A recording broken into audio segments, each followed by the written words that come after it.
Good morning class third. Active English literature reader book है आपकी, निकालिए आप। Active active English literature reader book chapter 10 read करेंगे आज हम। देखिए chapter 10, address for the moon. Address for the moon, ठीक है। एक ड्रेस किसके लिए? मून के लिए। Page number 45। देखिए, once upon a time a young man named Madan lived in a village in northern India. Northern India में एक गांव था, उसमें एक मदन नाम का एक युवा आदमी रहता था। मतलब वंस अपॉन ए टाइम, एक बार नॉर्थन इंडिया में मदन नाम का एक लड़का रहता था। Madan's father wanted him to become a farmer. उसके फादर क्या चाहते थे कि वो क्या बने? बिकम ए फार्मर, कि वो एक किसान बने।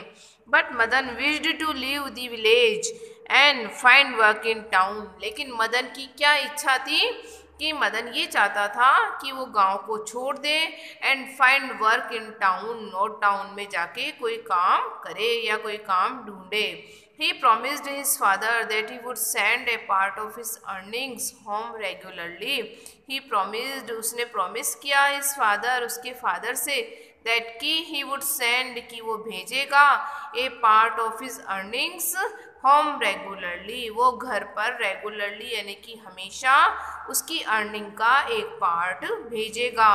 His father blessed him and wished him a safe trip.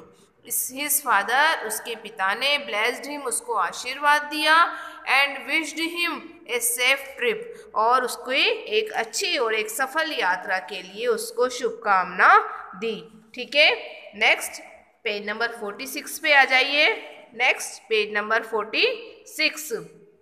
देखिए, इन टाउन, अब वो कस्बे में आ गया है, तो इन टाउन, कस्बे में Madan learn to be a tailor. Madan ने क्या सीख लिया? टेलर यानी कि एक दर्जी का कपड़े सिलने का काम सीखा। ही वर्क हार्ड, उसने बहुत कठोर मेहनत की। And soon become non for the fine clothes he made, और जल्दी ही, सून यानी जल्दी ही, बिकेम हो गया, नॉन जाना जाने लगा, किस लिए? फॉर द फाइन क्लॉथ्स, अच्छे कपड़ों के लिए, ही मेड जो कि वो बनाता था, और जल्दी ही वो जो अच्छे बनाता था वो अच्छे कपड़ों के लिए जाना जाने लग गया। The entire town wanted clothes sewn by Madan, जो सारा जो कस्बा था वो क्या चाहता था? वांटेड, चाहता था, क्लोथ्स सीन बाय मदन, कि वो मदन के द्वारा सिले हुए कपड़े ही लें। The more his fame spread, the more proud and boastful Madan became। अब ये जो the more his fame, जो उसकी प्रसिद्धि थी ना, वो spread यानी कि फैल गई। the more proud and boastful Madan became, और जैसे जैसे उसकी प्रसिद्धि फैलती गई वो और अभिमानी होता गया। वन नाइट, एक रात, Madan set gazing at the full moon. जो मदन था वो कहाँ बैठा हुआ था? एट द फुल मून, चंद्रमा पूरा था। That shone from behind a tall coconut tree, एक लंबे कोकोनट ट्री के नीचे। He said, I am sure I can make a dress for the moon. उसने क्या कहा कि आई एम श्योर, कि मैं श्योर हूँ कि आई can make a dress for the moon, कि मैं मून के लिए एक ड्रेस बना सकता हूँ। The moon will praise my handiwork, और जो मून है वो विल प्रेज, वो क्या करेंगे? वो प्रशंसा करेंगे, किसकी? माई हैंडीवर्क, जो मैं काम करूँगा उनके लिए, जो मैं ड्रेस बनाऊँगा उसकी। एंड देन, और तब, माई फेम, जो मेरी फेम है, जो मेरी प्रसिद्धि है, वो विल स्प्रेड, फैलेगी कहाँ तक? To the sun and stars, सूर्य और तारों तक, मतलब ऊपर आसमान तक मेरी प्रसिद्धि फैल जाएगी। Next, a breeze carried his words to the coconut tree.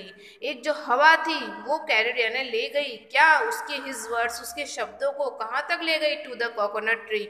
वो कोकोनट ट्री के पीछे बैठा हुआ था ना, तो वो जो उसकी हवा, जो वहाँ पर हवा बह रही थी, वो उसके शब्दों को कहाँ तक ले गई? कोकोनट ट्री तक ले गई। Laughing softly the tree bend down and whispered, that's one thing you can not do. वो क्या हुआ फिर? लाफिंग, हंसा, कौन?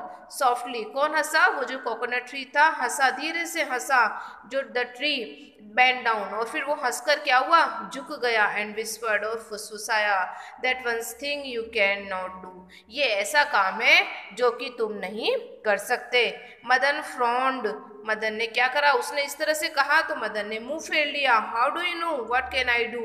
ही said you are only a tree, Madan ने कहा कि आप कैसे जानते हो कि मैं क्या कर सकता हूँ? ही सैड, उसने कहा, you are only a tree, आप केवल एक क्या हो? एक, तुम केवल एक पेड़ हो। The coconut tree try to say something more but Madan would not listen, जो कोकोनट ट्री था उसने उसको और क्या करा? समझाने की या कहने की कोशिश की, but Madan would not listen, लेकिन मदन ने नहीं सुना। If you want to be some use, tell the moon that I want to make a dress for her, you are tall enough to do that, he said, उसने क्या कहा कि यदि तुम चाहते हो कि तुम कुछ हो, some use, कि तुम्हारा कुछ यूज हो सकता है, तो tell the moon that I want to make a dress for her, तो मून से कहो कि मैं उसके लिए एक ड्रेस बनाना चाहता हूँ। You are tall enough to do, और तुम इतने लंबे हो कि तुम ऐसा कर सकते हो, he said, उसने कहा। ठीक है, नेक्स्ट क्लास में हम यहाँ से करेंगे, आपको यहाँ तक रीड करना है। Thank you.